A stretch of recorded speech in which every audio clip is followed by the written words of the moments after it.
Stranger in a Strange Land by Robert Heinlein, book review. So this book was recommended to me years ago by a friend. We were having kind of one of those late night discussions in the college dorm rooms. And I forget exactly, but I think we were talking about free love. You know, the idea that you could have sex with whoever you wanted and it could be kind of consequence free, and humanity would be better off if we just kind of got rid of all our hang-ups about sex.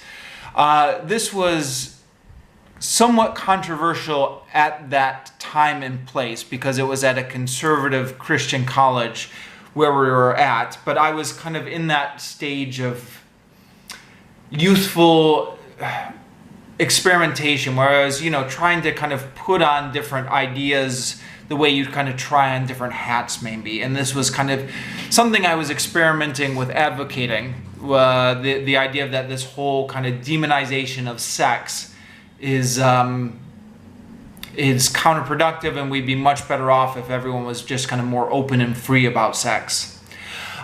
And my friend kind of gave me this book, and he said, "You would absolutely love this." He said, "This book was the hippie Bible." And then I didn't read it for years, but recently I've decided to come back to it and see kind of what was in this book after all. So the book is a cult classic, right? And a cult classic, of course, by definition, means it's extremely popular with a subset of people, and then largely unknown once you kind of get outside that subset. It was published in 1961, and yeah, my friend said it was a hippie Bible. It was indeed very popular with the hippies in the 1960s, this book. Also, fun little fact, this is the book where we get the word grok. I don't know if you know what grok is. You probably don't. Or maybe you do. Grok what does it mean? I think it means to kind of understand stuff.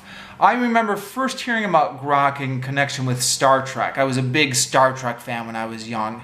And apparently in the 1960s, there were these bumper stickers you could get that says, "I grok Spock." Grok kind of means like a deep kind of understanding, I believe. It was kind of a word that was popular in either science fiction circles or hippie circles in the 1960s. I don't think people really use it that much anymore, although every now and again you see it pop up somewhere. Anyways, this is the book that started that. Okay, the plot of this book.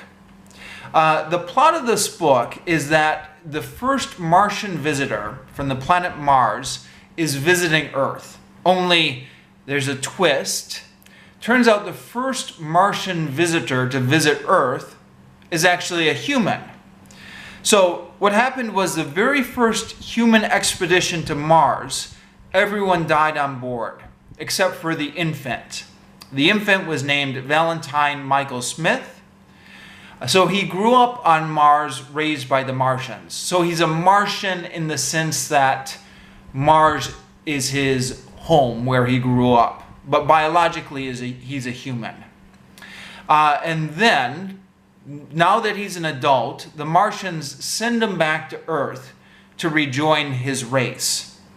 But he doesn't know anything about Earth.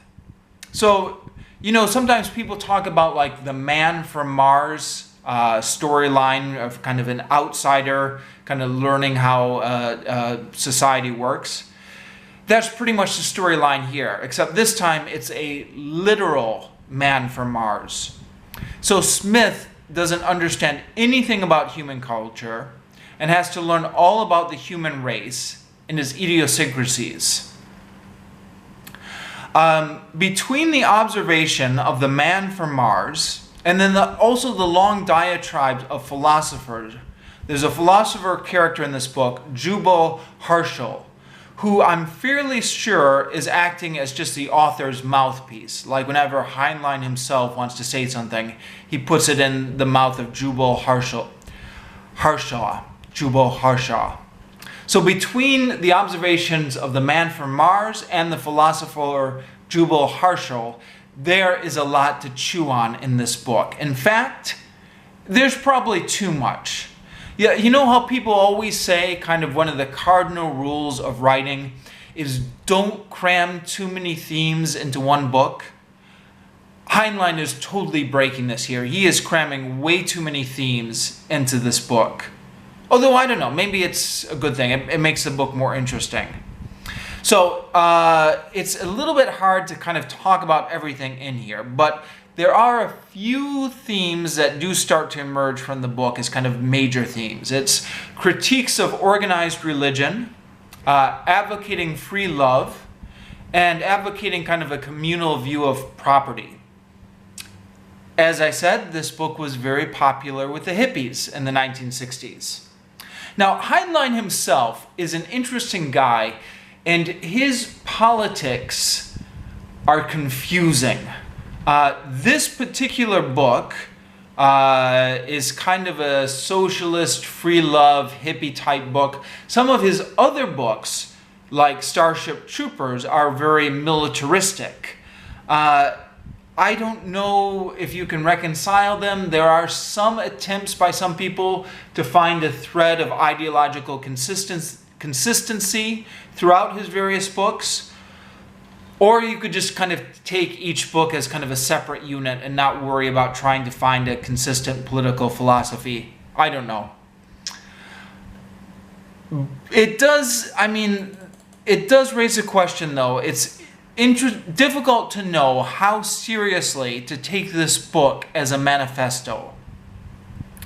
So the idyllic free love commune is created near the end of the book, but it's created through Martian telepathy and special abilities. So even though I think Smith is a human, he kind of comes back from Mars with the knowledge of how to do telepathy, which is pure science fiction.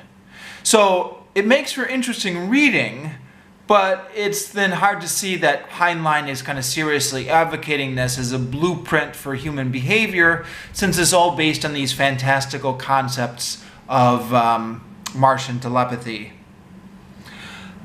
Yeah, I don't know. All in all, it's an interesting read. Lots of themes in it. Gets a little bit preachy at times, but interesting. Yeah, I'd recommend it.